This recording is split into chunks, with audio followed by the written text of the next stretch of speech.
This is going to be a great, energizing, informal conversation. No one really knows what we're talking about, so you might get anything up here at this late date in the convening.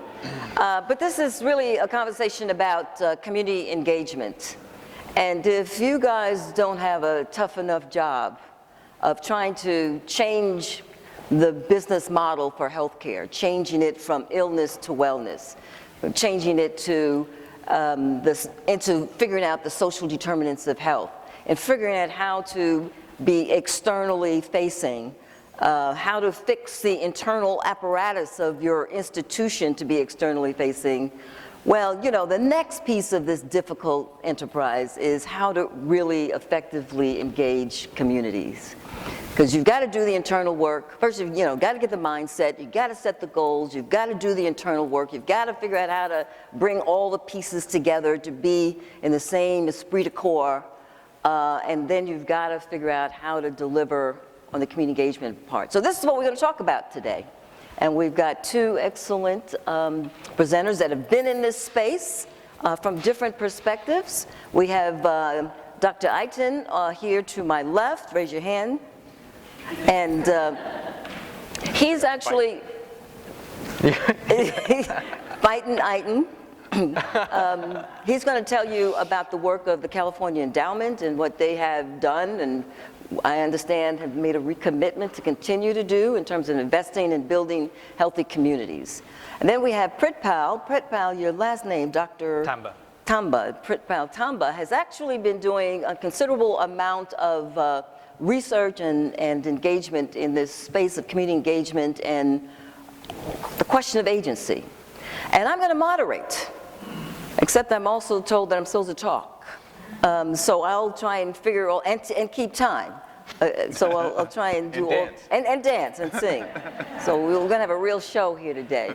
So what we're going to do, this is the format. We will each sort of say 5 minutes of intro about who we are, who we are as entities, and particularly with an emphasis on community engagement. Then we'll have an engaging conversation for about 40 minutes. Then you guys get to work. There will be a couple of questions that we're going to pose to you, and you have to work through at your tables. And then you report back out to us, and then we'll close with some brilliant closing comments. All right, does that work? All right. So let's get started. Should we? So we have to be engaging and brilliant. This is. And short. And short. He's already said he's blowing out the time. You can only do two of those three. Right. Short, he said, was not in his agenda. I'm a man, I can't multitask anyway, so there's only need to be one. So this way in which the health system essentially sets the agenda is a form of power. And one of the best examples that's just happened of this was in November last year, where the American College of Cardiology, together with the American Heart Association, released new guidelines on high blood pressure. So we have enough long-term data to know that even a small increase in blood pressure is likely to increase your chance of stroke and heart attack. Very, very important long-term data. And so as a result, the level at which you can be diagnosed as having high blood pressure has dropped. And overnight, what happened was that 30 million more Americans got classified as being hypertensive than the day before because of the new guidelines. Now that's an extraordinary amount of power. In fact, off the back of that one guideline, 46% of adult Americans are now considered to have high blood pressure. Now that's the health system saying what it thinks people need to worry about. But the thing is, a small increase in your blood pressure, you're probably not going to feel. What you are going to feel is not having a job, not having access to food, not having access to healthcare. And so the health system can come up and tell you about things that you need to worry about from a biomedical frame, but that isn't the same of what you're going to worry about. Now those social contexts, job, food, safety, access to care, etc., we're increasingly calling the social determinants of health. They've been called that for many years, but that's increasingly hitting the radar in healthcare strategy. And it's good, and it's hitting healthcare strategy so resolutely. The big consultancy firms like KPMG in March this year issued a strategy paper about how do you invest in social services to address the social determinants of health. How does healthcare use its money to fund social services for those things? And it broke down these social contexts into 6 buckets: economic, neighborhood, education, food, social context, by which they mean social networks, and access to care. Sounds good. Places where you should invest. The problem is the people who've actually been studying this stuff for the best part of 4 decades, if not longer, will tell you that those things are really just proximate measures of what really matters. And that actually, when you look at why people lower down the socioeconomic gradient are getting worse health outcomes, there are 3 things and only 3 things that matter, and this is all from the evidence. Power, money, and resources. And that actually the 6 things that I read out were kind of proximate measures to those kinds of things. Now, healthcare, being the kind of technocratic thing that it is, said, oh, let's go and study power. And actually, we'll hear multiple approximations of this. I'm going to read out a few from a paper. So mastery, self-efficacy, locus of control, learned helplessness, controllability, desire for control, sense of control, and the recent fad of resilience. These are all downstream proximates to the thing that really matters: power, money, and resources. Now, the problem with power is that it's finite. And agency and power could be considered synonyms of each other. And power is finite. And I've already shown how the healthcare system, in this case cardiology, through the guidelines of hypertension, exerts its power. So the question becomes, if power is held by the healthcare system and yet power is required by communities lower down the socioeconomic gradient, how does healthcare show up to give up its power? And that's a really difficult challenge that the healthcare industry is going to have to do, especially as the industry that you all sit in sucks up 18% of GDP. And so that's what my organization's work is. We look at what are the principles of this work, and we help healthcare hold a mirror up to its own behaviors. Because it's easy to go around and talk about community engagement, co-creation, et cetera, but the challenge that I believe is how does healthcare show up and modify its behavior in order to relinquish its stranglehold on the power over health. Thank you. Thank you. All right. John, tell your story. I'm going to stay sitting if that's okay. And I'm impressed that Pritpal just called you out in your house. You know, it's a short walk between there and that door, but good luck, buddy. Yeah. So I work at the California Endowment, which is a statewide health foundation. Then I recognize a number of friends in the room from various different iterations of my life, and so hello, friends. I'm not going to call you out in your house much. And you know, one of the things that we have been doing for the past 8 years, the goal is to do it for 10 and then possibly for another 10, as Denise was alluding to, is we've been investing about $1 billion across the state in trying to improve the health status of about 1 million people scattered over 14 low-income communities in the state. And you know, when I was asked to come on to help essentially design and implement this work, one of the big caveats that was really surprising to me was that the goal was to invest $1 billion in improving the health status of Californians, but the one caveat was that we weren't allowed to spend a nickel on health care. So this was, it was intended to be a pure investment in the so-called social determinants of health. And I'm going to get back to it in a second, but one of the things that we have learned in this work, I have simplified to ABC. And I'll tell you what ABC means in a second. But as I was thinking about how to sort of introduce myself to you around this work, I started thinking about, well, what actually first opened my eyes to community engagement as a strategy for improving health. And I realized that my first wife was probably the source of that. And you know, we're divorced now, and she's wonderful, and we have 2 kids, but she was a community organizer. And she worked with the AFL-CIO for a while, and she worked with various community organizations in the Mission District in San Francisco.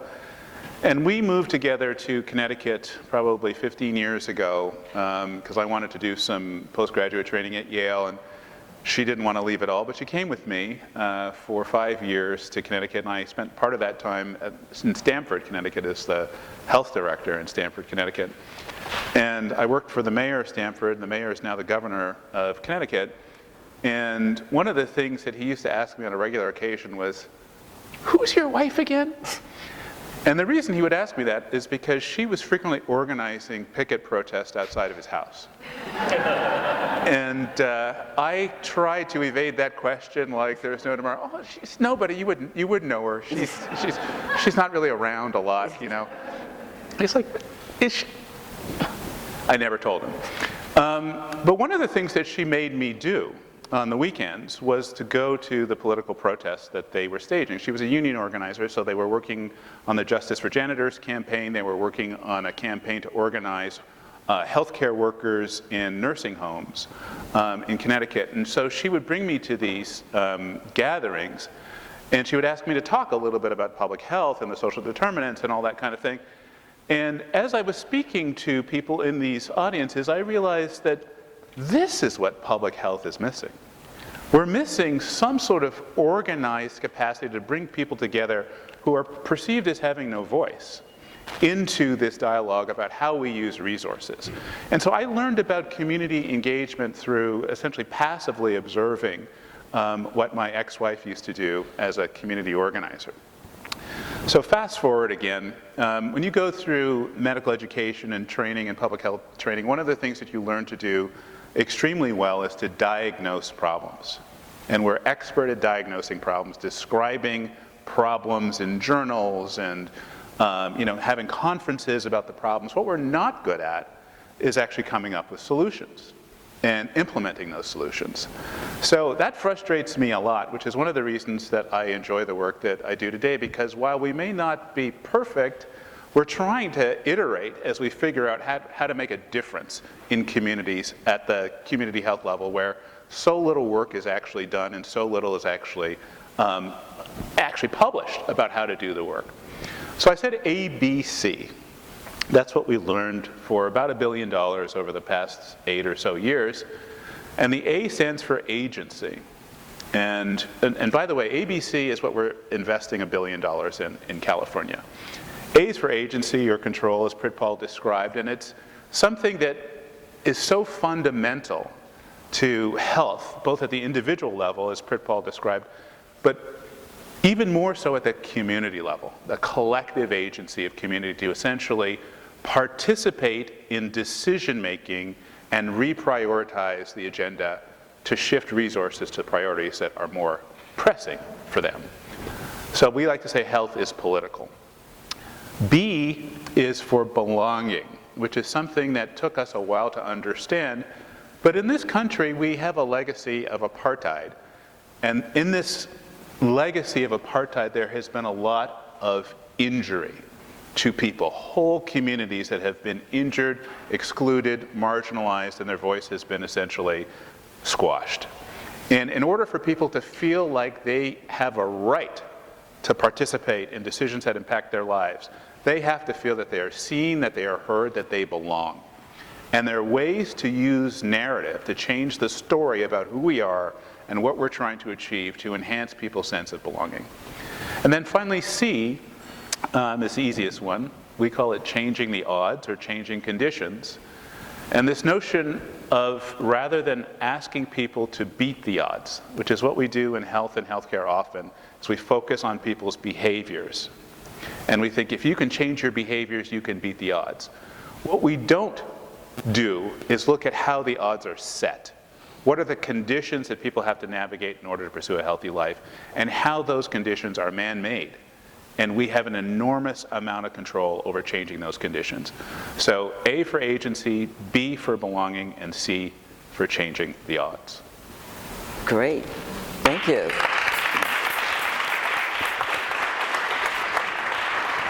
So I'm not a health professional, and it's going to be interesting to compare my language with your language and my ideas with your ideas, see what we come out with.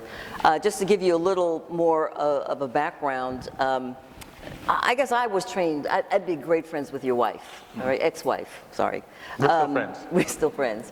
I was trained as an activist. I started sort of my early education at a small black college in the South, Fisk University, and my first activist experience was getting smoke bombed at a Memphis rally, the first year commemorating the death of Martin Luther King.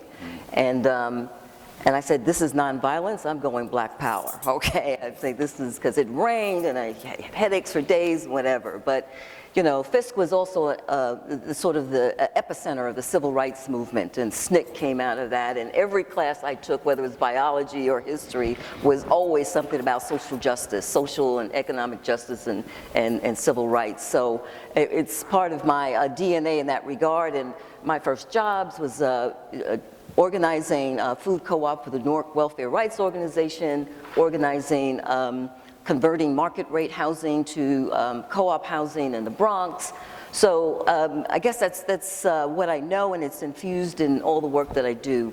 So even moving fast forward to my life in Los Angeles, where, you know, my biggest campaign was really fighting the siting of the Lancer project, which was a municipal incinerator slotted for South Los Angeles, spitting distance from schools and residential areas where people live. And then finally, even on a personal level, organizing my own schools with parents, a parent-driven school. When my first son failed by the public school system, got trapped into the crack cocaine and is still struggling with that health challenge. So organizing is a personal thing for me, but it's also professional, part of what we do at Emerald Cities Collaborative.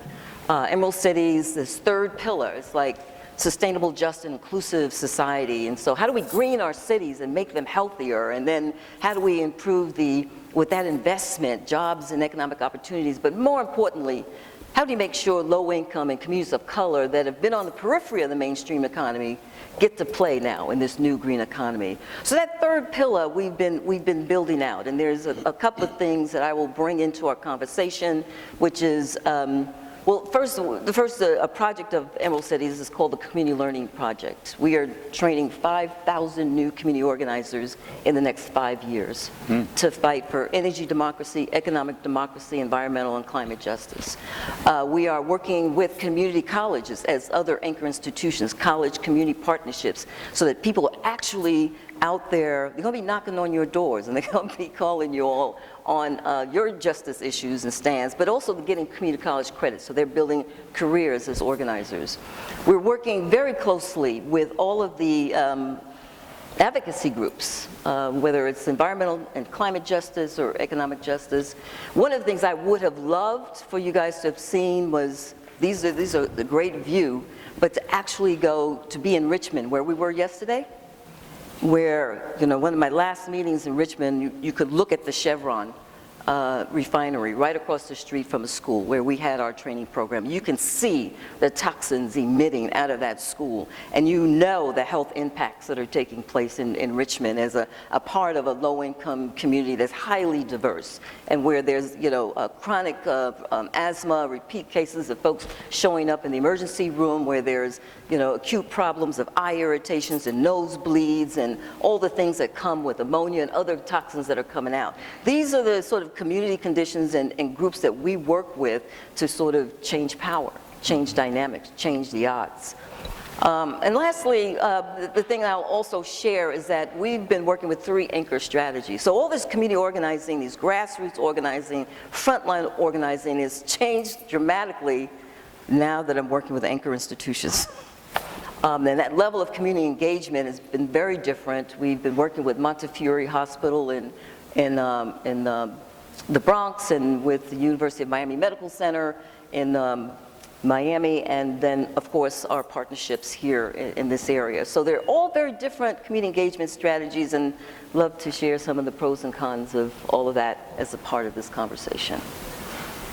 ABC, agency. Now for me, I'm gonna just be a little controversial. I don't have agency sounds like it's a community, it's an individual personal issue. Issues of efficacy. Pritpal, you said it's efficacy, whether people feel as if they have efficacy to maybe solve their own health conditions or health problems. And you have ABC as well, and it seems, again, so very internally oriented, where you're sort of looking at the individual and as victims, that we have to help them with agency. Mm-hmm. Is that your framing for agency? What is agency? And then why is agency important? You going? I'm going. I'll go. So we like power, you know, but when you look into, and Pritpal and I are friends, and he's been very helpful to us. I deny all that. We were friends. They're using the same language. That's why I figured y'all been on the phone together or something. But, you know, we were, at the Endowment, we're kind of like, we're not anti-scientific, but there's just a handful of us who've spent too much time in academic institutions, and the rest tell us to shut up a lot because we use words like agency and, you know, all of these sort of highfalutin terms, and I'm one of the worst offenders. So thankfully I have a lot of people who are organizers and, you know, popular educators that work with me who tell me to shut up and speak, you know, in a more relatable fashion, which is good. So we use the term power, but when you go to the literature to try to justify sort of funding power strategies in communities, there's nothing in the scientific literature that talks about power. It talks about agency, it talks about sense of control. So you have to translate essentially what you're doing to sort of fit, or translate what's in the literature to fit what you want to do. So we prefer power. Now people, a lot of people, you know, probably people in this room, you know, they hear power and it's intimidating. It's like power, you know, that sounds political, and, you know, I didn't get into this work to get in a partisan political fight. And so that's taking it too far. We're not talking about partisan politics. We are talking about politics, though. One definition of politics is it's the struggle over the allocation of scarce and precious social goods. And in the case of scarce and precious social goods, you're talking about things like a grocery store or a park in a community. Those are critical health protective resources over which there are essentially struggles, political struggles at decision-making bodies about where to allocate, situate, locate those resources. And many communities that are struggling with health challenges have very little voice at those decision-making tables. So we think power and politics, small p, are absolutely critical. I'll say one other thing, which I probably differ with Pritpal a little bit. We argue that power is not a zero-sum game, and that, you know, somebody doesn't have to lose in order for somebody to win. That there are really kind of efficiencies, democratic efficiencies, in getting as much voice involved in decision-making as possible. We believe in the wisdom of crowds. And our politics have been very inefficient. We've been skewing essentially input towards those with resources and privilege and away from those who actually need these resources even more, and oftentimes have more expertise about how we should prioritize the resources. So we do think that the more people participate, the more collective power there is, and in many ways it's unlimited. So I think we do differ on that. So I think for me, the coining onto agency, so you'll probably tell from my accent that I'm from the UK. So although my company is a Seattle-based nonprofit, I still live in London, and we do work in London as well. And when I started this work about 5.5 years ago, one of the people I met was our health minister for England.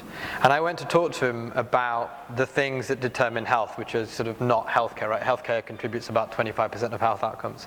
And I said to him, we know that health is derived from social context. What do we do about that? And he looked at me and said, yeah, that's the social determinants of health. That's what Sir Michael Marmot, you know, the kind of the key researcher in this space, talks about. And he just looked at me and shrugged and said, I can't do anything with that. I run the health system. I have 112 billion pounds. I don't know what to do with this other stuff. And I know it's the stuff that matters to health. I've seen the research, but I don't know what to do with that. And I realized really early on in this work that the challenge isn't the evidence. The evidence is there. The evidence is well described. The challenge is packaging it into something that can be applied into practice.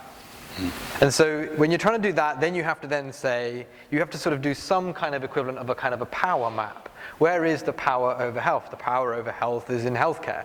Whenever people talk about poor outcomes, you hear the kind of quick call of, we must invest in more services for this, more services than that. And of course, that is very much driven by evidence. And for me, that very recent example of how cardiology has just said, we're going to take the drug treatments for 30 million more Americans. That money is going into cardiology. It's not going somewhere else. So for me, there is a kind of a power grab. There is a grab of sort of influence that I think is based on the evidence, based on research. And you have to try to work out, how do you package this into an industry that brings them to the table? And for me, that's why I've gotten onto it. In fact, I think, Tony, you were probably the first. I heard you say agency first, made me go and read about it more, and then I see a lot of the sort of synonyms that are in the literature. We've done a fair amount of work looking at the literature between agency and well-being. And you see all these other terms that exist. And it feels to me like what's happened is academia's kind of started staring at its own navel in trying to find the kind of proximate thing that you can actually intervene on and turn it into a lever. But actually it's a sort of deeply more fundamental thing that has to be worked on. So for me it's about saying this stuff is known in the academic literature. We can stare at it forever, but the challenge is implementation. And that to me is why we do what we do. So on the table, some of you will have this document. So we found sort of 12 principles for what it means to try to show up to do community engagement. And what we explicitly try to do is to try to work out from all the people we've interviewed about 100 people over 5 years, to try to work out what does the mirror look like that healthcare can look at to think about its own behaviors. And I think that until that happens, we're still going to see more of this thing of where cardiology gets to suck up more of the resources. And that to me is the challenge, is to try to get healthcare to show up differently. Great. Well, I have an ABC too. And I use a different literature than the health literature that you gentlemen are in. And so some of you may know it. It's called asset-based community development, or asset-based, for your perspective, community wellness. And so rather than even thinking about individual health, we really evaluate community health. I heard earlier today people always asking the questions of metrics and what are you measuring and how do you show cause and effect. At the end of the day, you talk about the anatomy of the body, and how the body begins to work together or not work together, produces either illness or wellness. Similarly, there's an anatomy of a community and how a community operates, right? So the community economics have to be right. The physical infrastructure of that community, whether your dad walks to the grocery store or not, may have to do with how far he has to walk, okay? And whether there is access to groceries, in his near his home. It also has to do with the social fabric of the community. So for me, when I think about community engagement, when I think about the role of anchor institutions in promoting community wellness, it's really getting you to put on a diagnostic lens about how well is this community functioning? What are the structural impediments that's getting in the way of people living healthy lives? And Tony, I've heard you many times talk about how zip code will determine, your zip code will determine whether or not you're healthy or not. It is not a question of how you are servicing, as a health institution, how you're servicing people. You are not going to service anybody out of poverty, right? But understanding asset-based community development is a lens that says communities have assets. We have been resilient, to your point about resilience, the new fad word. We have been resilient for 100 years, and more. Immigrants that have come over to this country and what they've had to go through to create families and to grow a generation of children. Let's not, talk about the slave conditions. They've been resilient, they have asset, and the reason why you want to engage community is because you'll get better decisions and better outcomes. And there are things that you cannot do that is going to be important for creating community health that you will need the community to do for you. So they will take on the big D, the big P. So can I jump in on that? Because what's quite interesting for me about ABCD as a method is so first of all, in England there's something like 4 different groups pushing ABCD, and they have a sort of ever so slight nuance to each other that are all kind of fighting each other about their own methodology, which is sort of borderline crazy in such a small country. But not only that, the thing that I find sort of interesting is when the health system has reached out to try to engage ABCD as a methodology, what it's said is that we want to do asset-based, we want to understand the assets of a community in an attempt to reduce diabetes rates. And then what they end up doing is applying their usual 3-to-1 ROI over a 5-year time frame to try to work out, is it worth the investment in these community assets in order to see a reduction in ER attendance? And actually what that does is not only reduce the value of those assets to only the kind of health-related outcomes, but also to some extent infantilizes them, because the reality is it's very hard to show linear causality between that asset and a biomedical outcome. And so actually what happens is that the community sector come along and say, we've got this like framing, this is how we work, A, B, C, D, all of which I completely agree with. But then the health sector comes along and says, well, we've got, I don't know, ER readmission that we care about. We want to value what you're doing on the basis of what we care about. And what actually happens is never the twain. Mm-hmm. And ultimately what you end up with is this, and I've seen this happen, it's been happening, it's already started to happen with community organizing, which is relatively recent on my radar, but health systems started to say that strategy didn't work. Well, it may not have worked for diabetes outcomes and ER admissions or readmissions post-discharge, but that doesn't mean that it didn't work for other stuff. And so our lens of analysis in healthcare really reduces the value of these community assets. And I think that's something that we have to be really, really careful about. I don't disagree with that, the value of community assets in the broad value that they create. But healthcare is stuck in a frame of analysis that prevents it from really understanding the value of those things. True. Do you have a comment about that? Yeah, no, I can just say, yeah, I totally agree with that. I mean, it's who sets the agenda matters. That's why this is political. And, you know, Pritpal is precisely right that, you know, healthcare institutions. Did we get that on record? Did someone record that? Is that? You didn't let me finish. Pritpal is exactly right for once. That, you know, who sets the agenda, you know, really is he or she who controls essentially the debate. And healthcare and you know, academia and foundations, all of us institutionally based people do this all the time, because we have boards of directors or shareholders or whatever who are demanding this kind of, you know, very narrow accountability. And that's the problem. The problem is that we use our power to control the agenda, and once we set up the question, the answer becomes somewhat inevitable. And so the work here is to essentially let go of the agenda setting a little bit, and that's something that institutions have a hard time doing. And then hold yourself accountable, or, you know, for others to develop policies and practices which force health systems to be held accountable for a much broader agenda. You know, hold the health system accountable for the obesity rate in the community that it serves. Hold it accountable for the high school graduation rate, the third grade reading rate. If we can, you know, align the number of interests that are working on these fundamental drivers of inequity, we have much more hope. But once the agenda is being set by institutional actors, the battle is already lost. And I mean, I would also go further to say that I started my career as an academic publisher, so I trained at the British Medical Journal, so I spent a lot of time looking at research and publishing research. And I think there are some fundamental problems with how we assess diseases that are based on life circumstances. So our lens of analysis in healthcare is very much based on infectious diseases and trauma. Something happened, we can measure it, we'll do something about it.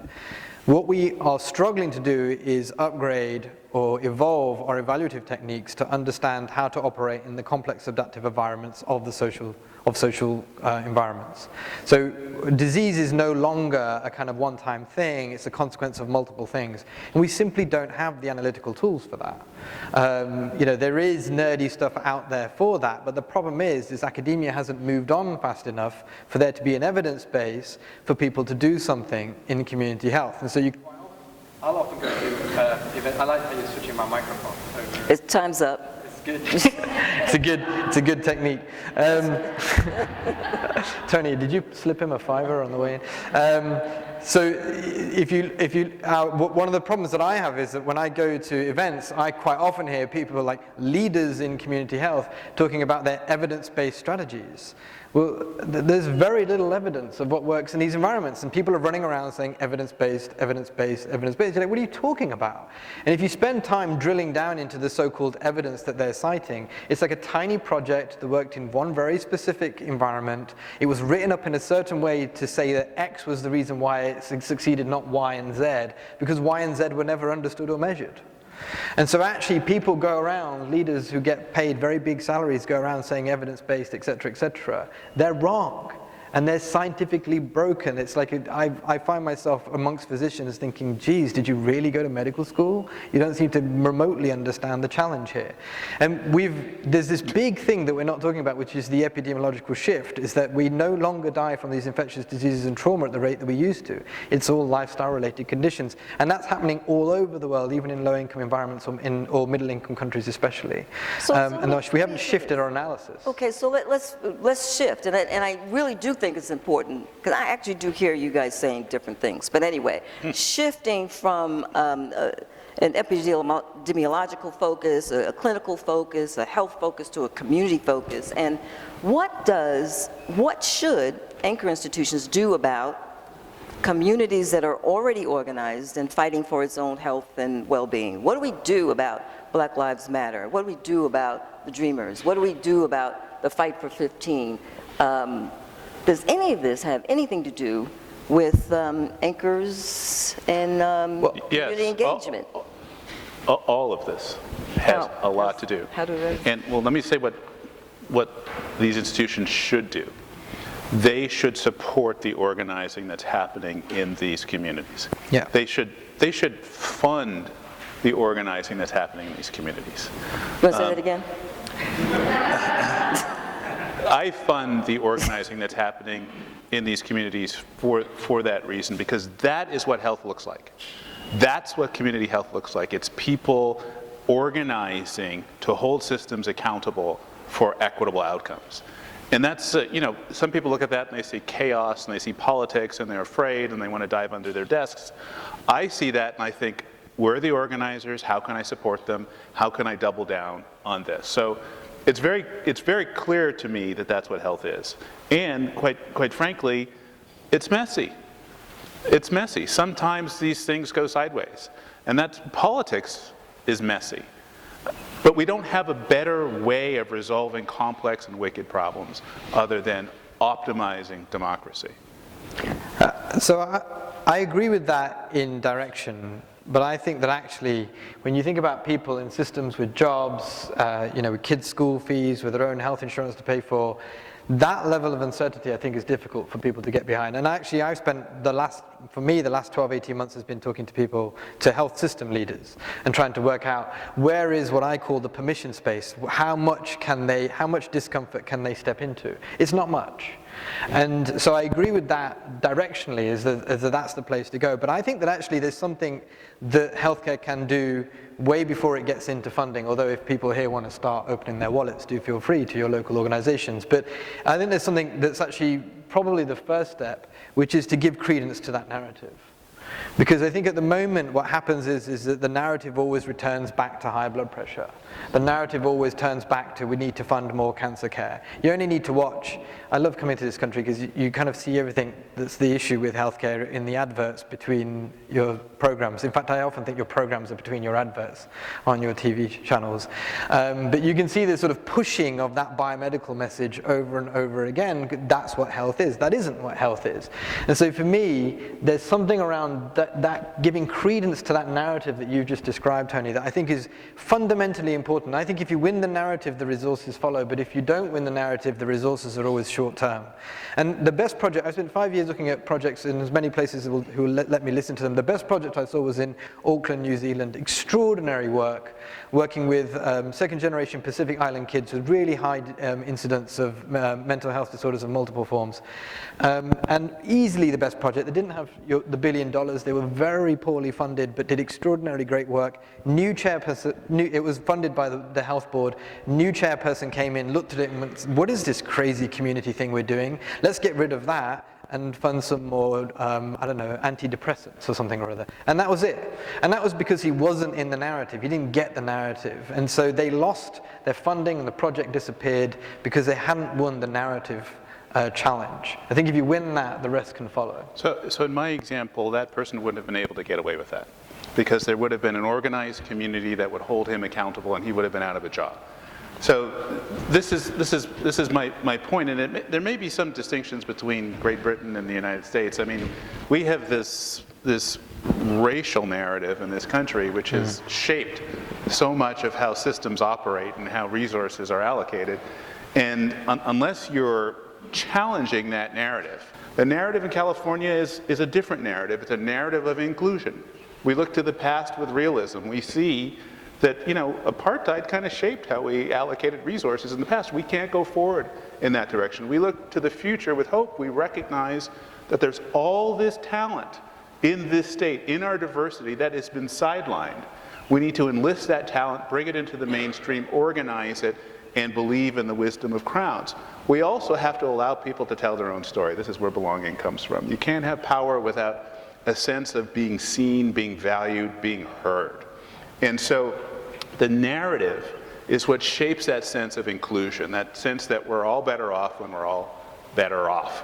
So I do think that it is critical to focus on you all, we all, as institutional actors. Healthcare systems are huge anchors in institutions. You're not going to be offshored for the most part. And so what is your obligation as a neighbor in these communities?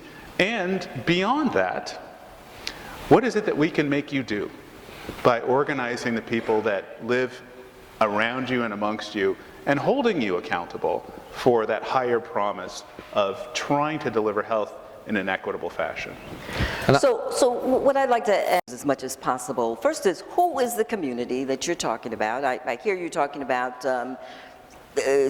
social service agencies, and then I hear me and you talk a little bit more about community organizing entities, their geographic communities, their interest communities, all kinds of communities. And we're going to ask you all later at your tables to really think about who is the community that you, how do you define community and who you currently work with. So one question is really who the community is, but I'd like to even focus in about, well, how do you do it? How do you engage the community? What have you been doing at the California Endowment to actually enact this notion of fixing the social determinants of health without health care?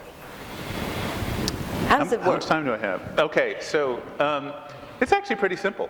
You know, I don't think it's that complicated. You know, I'm a simple-minded guy. I need to know what I'm doing at all moments, and otherwise I get confused and I start to cry. So, you know, this is why I come up with these things like ABC, because I have to know what I'm doing. And it's actually quite easy to do. In fact, I mean, if you look at the history of the country, the civil rights movement, women's suffrage, marriage equality, you know, what's going on with Parkland right now, you know, Black Lives Matter,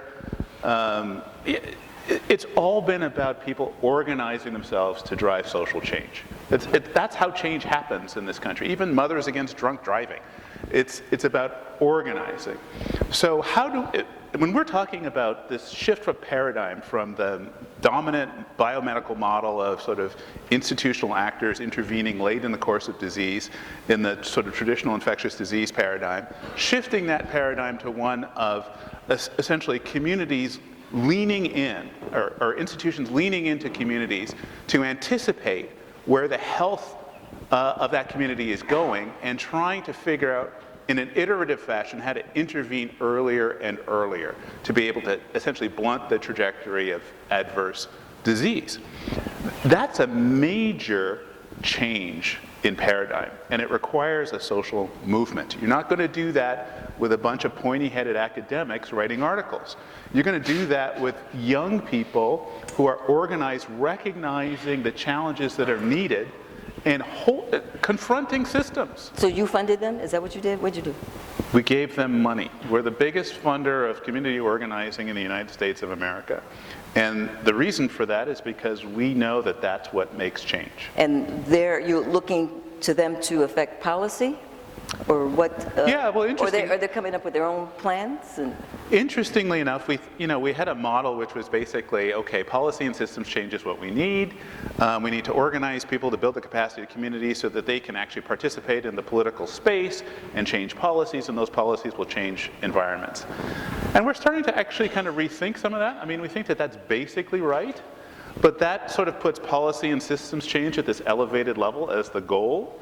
or the end, and we think that actually maybe it's the power that's the end. We want to flip that model a little bit, that policy and systems change are derivative of changing the power dynamics in the community. So we're now doubling and tripling down on power building as not just a means to policy and systems change, but as an end of itself, which is a sort of a permanent shift in the dynamics of power in the state in a more inclusive fashion.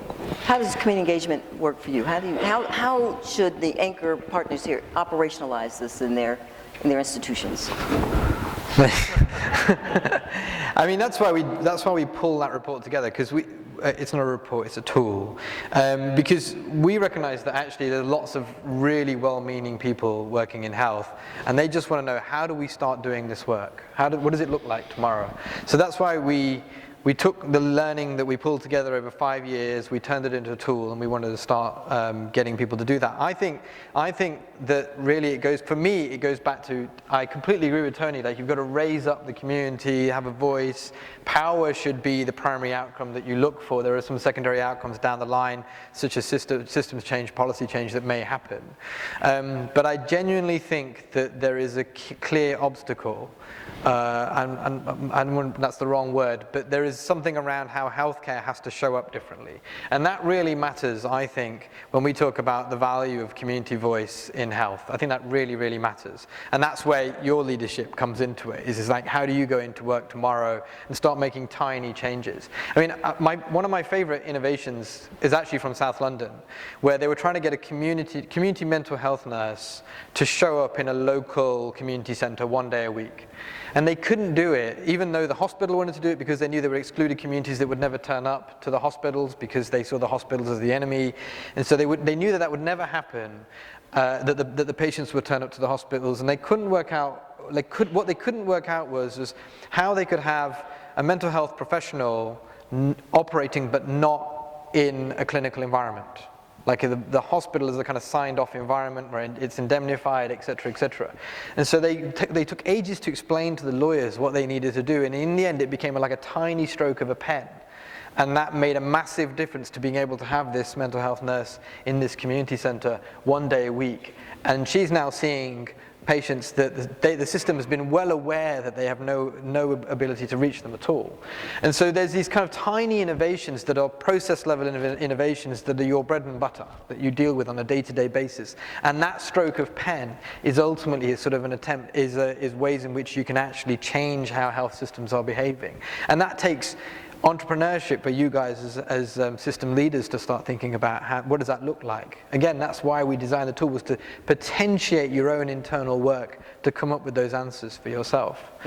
Just say also in England, I mean, I'm definitely not here to talk about race in America, but I think that the thing that I've learned by going to a few countries in this work is that actually all high-income environments have a version of this. In this country, there's a deep entwining of the race issues with health, but there are versions of it anywhere. And anyone watch Downton Abbey? So in England, it's the class system. So in the US, our work is called Bridging Health and Community.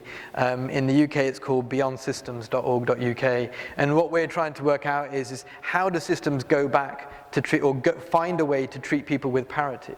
Because we have the class system playing out where privileged middle classes are treating lower class people who are getting sicker earlier and dying earlier because they're lower down the social gradient. And it is very much a case of people from two different worlds not being able to connect to each other. So we realize the challenge in England is a class struggle. And that's why our systems are failing, and it's not just health system, it's all other systems as well.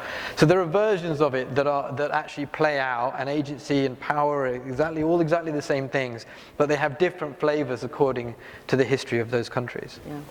So I'm very clear that you cannot fix 70% of health problems unless you fix the communities themselves, that you cannot address issues of cancer and diabetes and a lot of the chronic illnesses unless you recognize that many of these low-income communities are toxic communities, and you have to figure out how to fix the environmental infrastructure. When you figure out that most folks are not working at all, working 2 or 3 jobs, and are not getting good nutritious foods. And so really working on the internal operations of the institution is important, but that is to teach the organization how to expose yourself to the external factors and the community factors. And one of the things I'd like to share is we talk about these ladders of participation, Arnstein's 1969 ladders of community participation and community engagement. And so information, consultation, so these lower levels,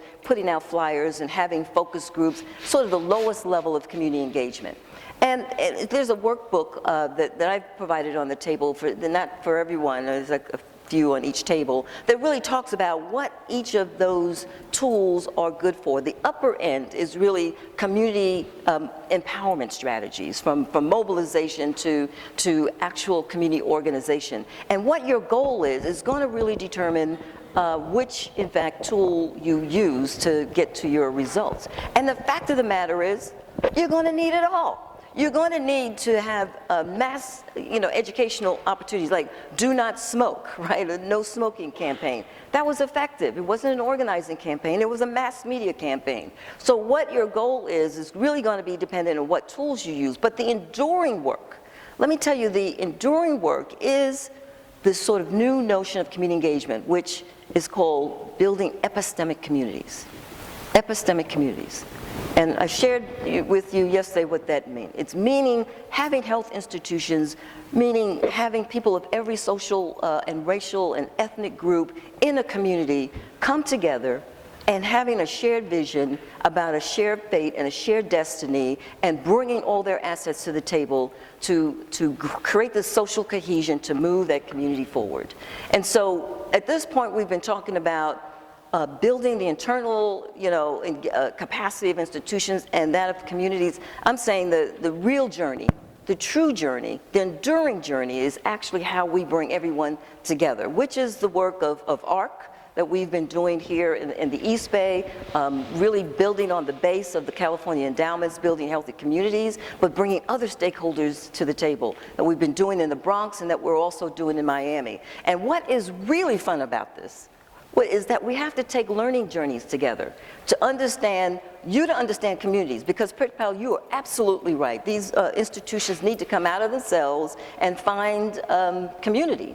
And community needs to come inside the institution and understand how you operate. And we need to understand each other as different worldviews and ethnic groups, and building that becomes really, I think, the core value contribution of what anchors can do in communities. And so we have taken the Montefiore, for example, and the community groups, the Bronx Zoo as anchors. They went to Mondragon, and they actually went to see how, talk about learning journeys, yeah, nice. How co-ops are formed. Our learning communities here in ARC, we actually are working and going to see urban growers and to understand how food justice works in communities and vice versa. So it's through this really interactive epistemic community structure that I think is going to be the really powerful, enduring work in the long term.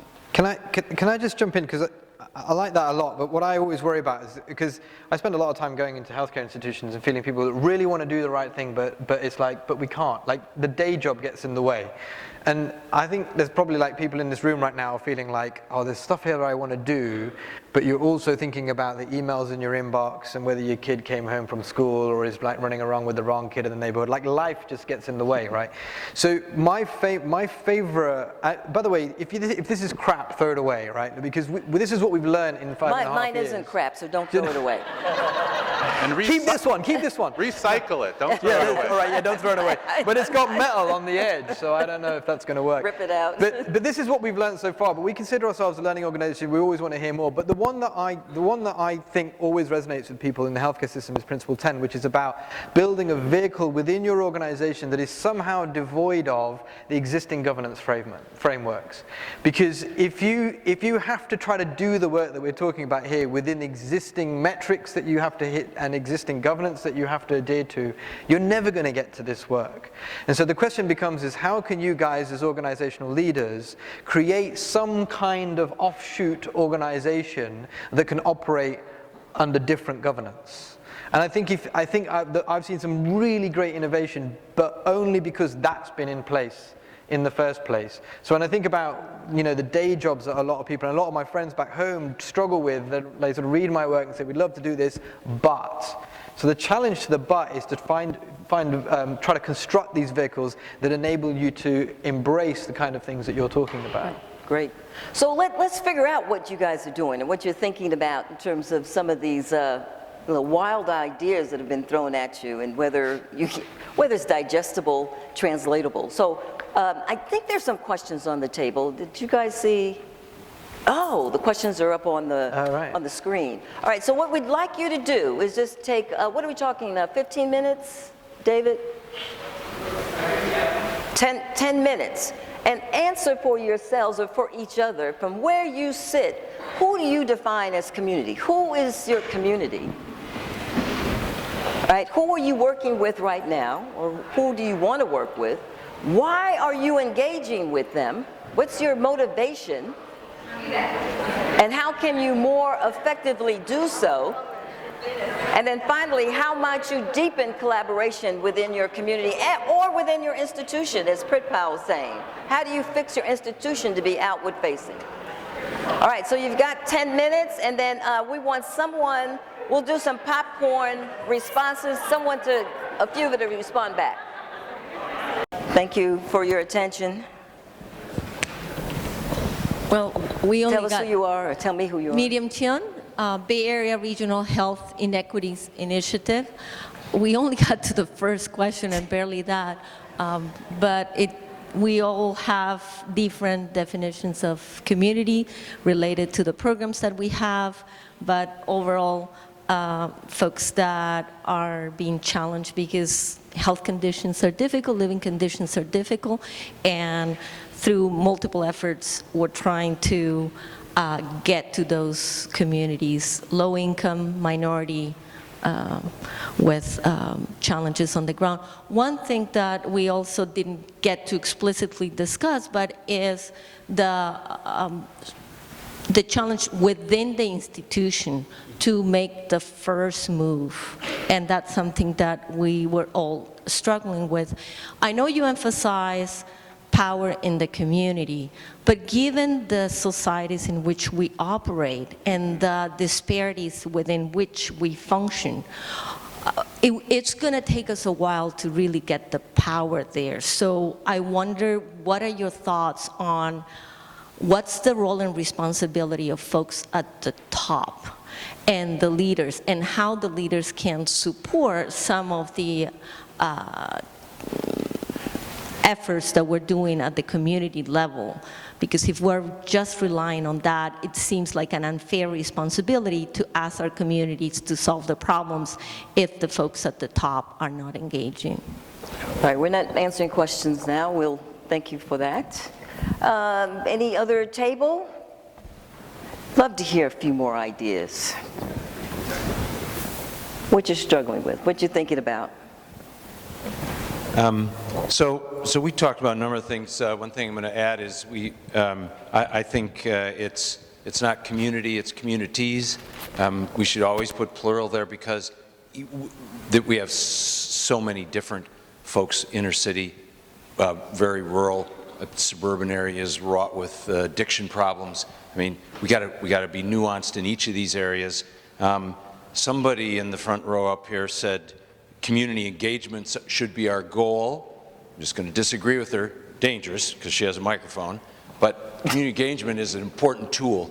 That's not the goal. Health, broad equity, I think engagement has to be one of our most important tools, but it is a tool. I think when we talk about the senior leaders, we have an enlightened 5% that engage in this work. We have the Kaisers and the Dignities. I'm from Gunderson. We've been working on these things for a while. To get the other 95%, I don't know how we're going to get them there. Community engagement can move some things. We can get some movement on health, but to move the healthcare systems to be real partners, I don't know if we're going to get there without changing the payment system. Now That might be our role for our community engagement. Change the payment system. Stop spending all this money on healthcare. But all those CEOs and board members, they believe their job is to balance the books, doing what they get paid for, which is health care, which is, of course, decades out of line. But that's kind of where we're at. Thanks. Yeah. One more. I'd like to get just one more, and then we'll wrap. We'll call it a wrap. One more table. Thank you. Okay, so we had an interesting discussion because we had health departments, community coalitions, an ACO, and a health system. So it was an interesting perspective. And we agree, it's not a community, it's communities. And the different communities can be employees for a large health system and their families. And a community could be if you're in an ACO, capitated lives and risk. And it could be certain communities that experience health disparities and are picked out as kind of hot spots, and the focus, that's the community because that's where you're looking at. The other thing you could look at is not necessarily who you care for, but like a geographic area that you're focusing on. And then you can kind of look and say, well, is our community really more a national community when it looks at policy and policy change to really make, a difference and move things? So I think when you look at community, depending upon who your stakeholder is, it becomes communities. And the other thing that, we basically talked a little bit about was, when you're starting kind of with this engagement, it really is everyone on the same page when you're talking about communities and what your engagement strategy should be. And I agree, engagement is a strategy that gets you to your goal. But the problem that I think people have, and even in our table, we had different definitions of what is health and what is well-being. And depending upon your particular perspective, from an ACO perspective, the health might be, are your gaps in, gaps in goals and this and that. Or if you're in a community-based organization, is it a policy change, et cetera, that brings health and well-being? So I think that's the other piece that on our table was very interesting in perspectives. Very good. Well, thank you all. I would ask our esteemed panel members to give us some closing remarks.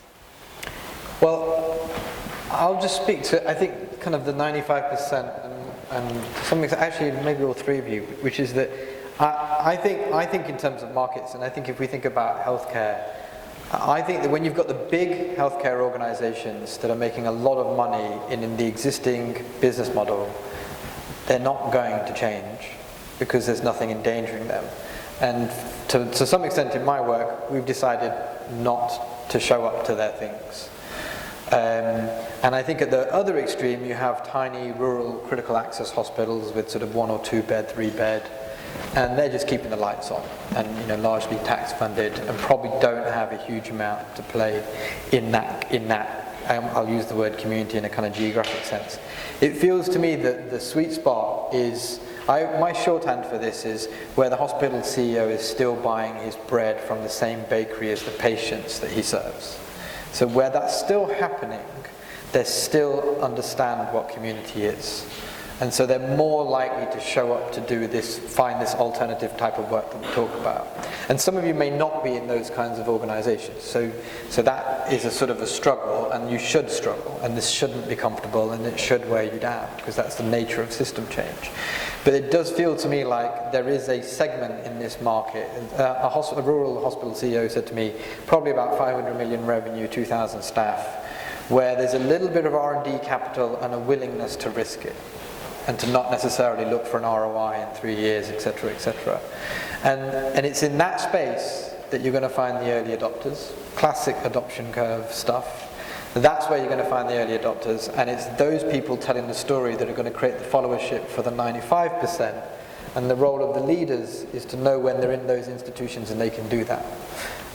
And that hospital CEO, that rural hospital CEO said to me, He had a revenue of 103 million and said, well, I could probably find 50K a year to put into something, but I need a structure to what that something is.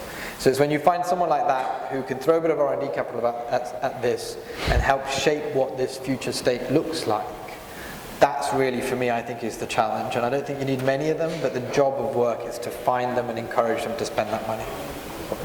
Thank you, Pritpal. So I'm an optimistic person, always have been, hopefully always will be.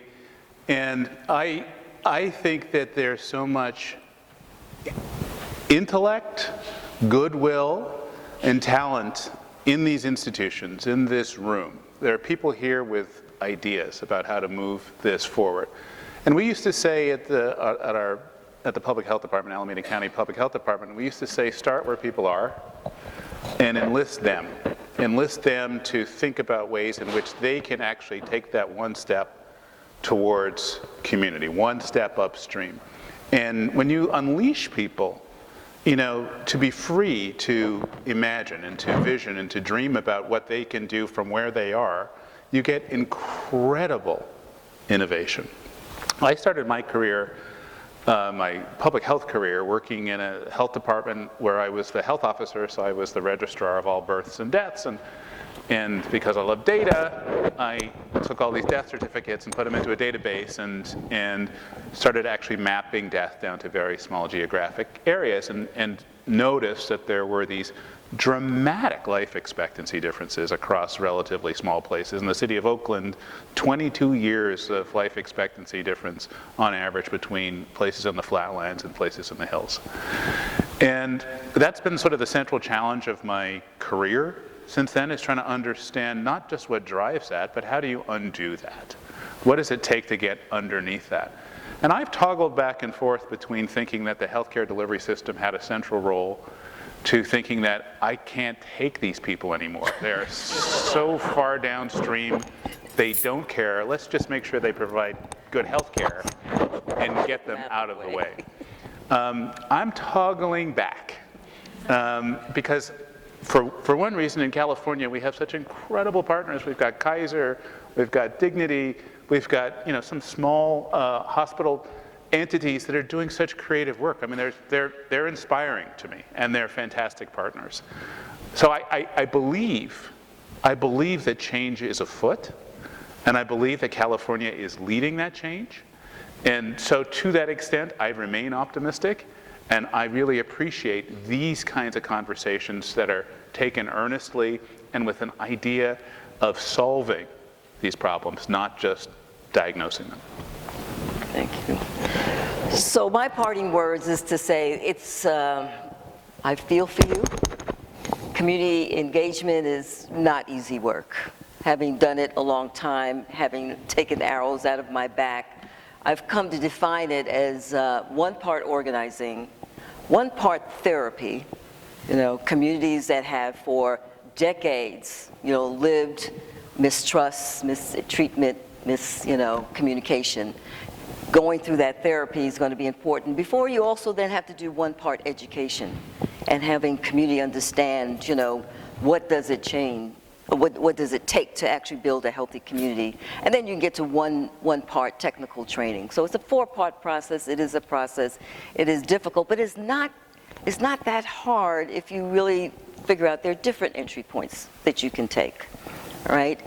That you can actually, if you want to just change knowledge and information about healthy behavior, healthy living, if you want to change behaviors, if you want to change policies, if you want to change communities, you can be catalysts at every single level. There are different organizing, different groups that do different things that will help you with that.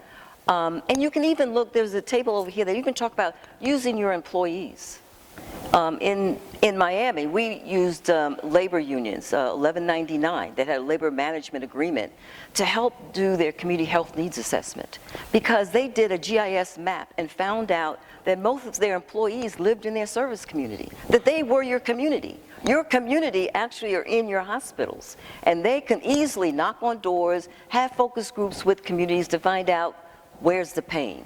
So there are different entry points. The workbook that I share with you actually show you how you can use different types of community engagement for different objectives. I've got a few of these available on lessons learned. This is a book for community groups that want to learn how to work with anchors, which you found have been an interesting experience. For example, you all make us sign non-disclosure agreements, which makes it difficult to develop accountability and trust. But anyway, there's ways that this can be done, and I think through this network, through Han, it's an opportunity to learn from each other through these peer exchanges and to bring community into your world, because you will have better decisions and better outcomes. Thank you very much. Thanks, guys. Look, I think I want to bring a whole panel. Wow. So can we give him another round of applause?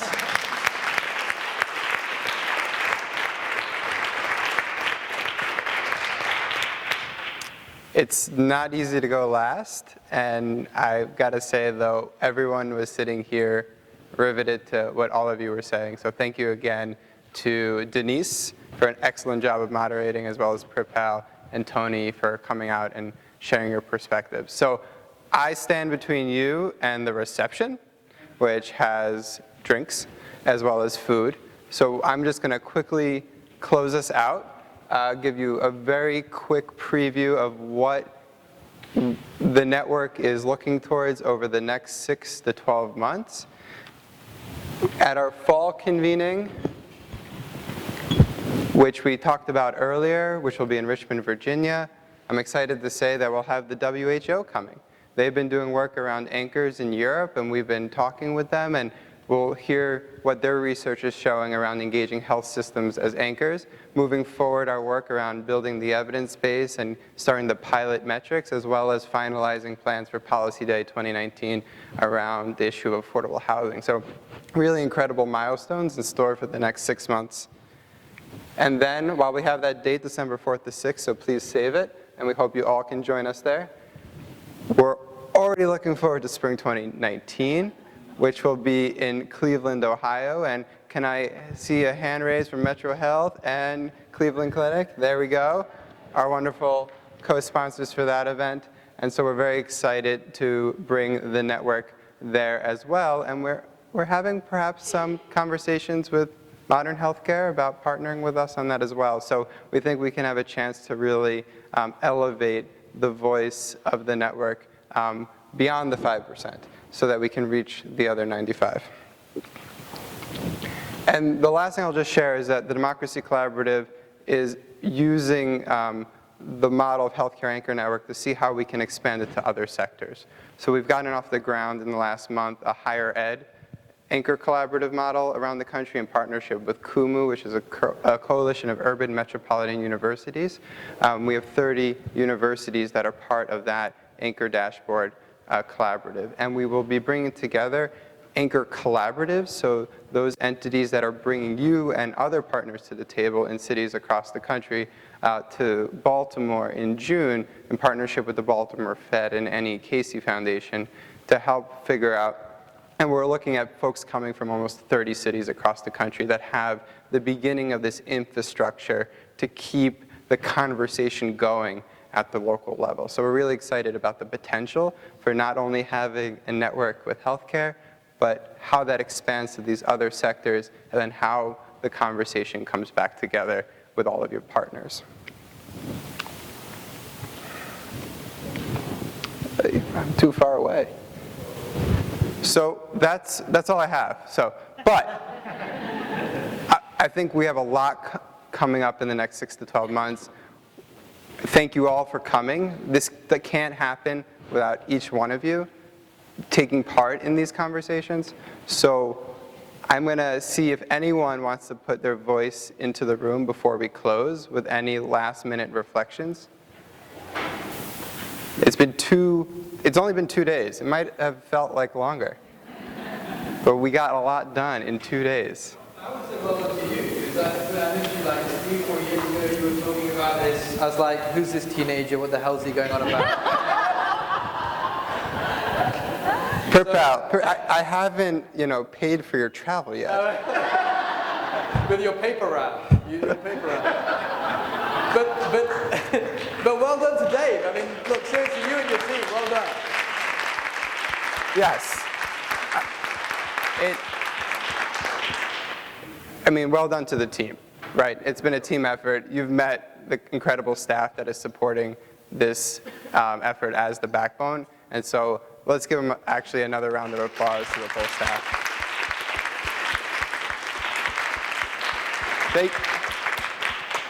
So with that, Dave, I just want to add something. So when Dave opened the meeting yesterday morning, he said something that might have floated across the room and maybe touched some people, but he said, we support this work, but you're leading it. So that this is participant powered, this is member powered. Now maybe we've heard some things from this panel that will challenge that. Maybe we should say you're leading it for now, and the communities will be leading it in the future. But we really appreciate people coming, giving your time, as we say, acting from generosity, because if we all just did our jobs, this work wouldn't get done, right? So thank you so much for contributing all your intelligence over the past 2 days to advance our work together.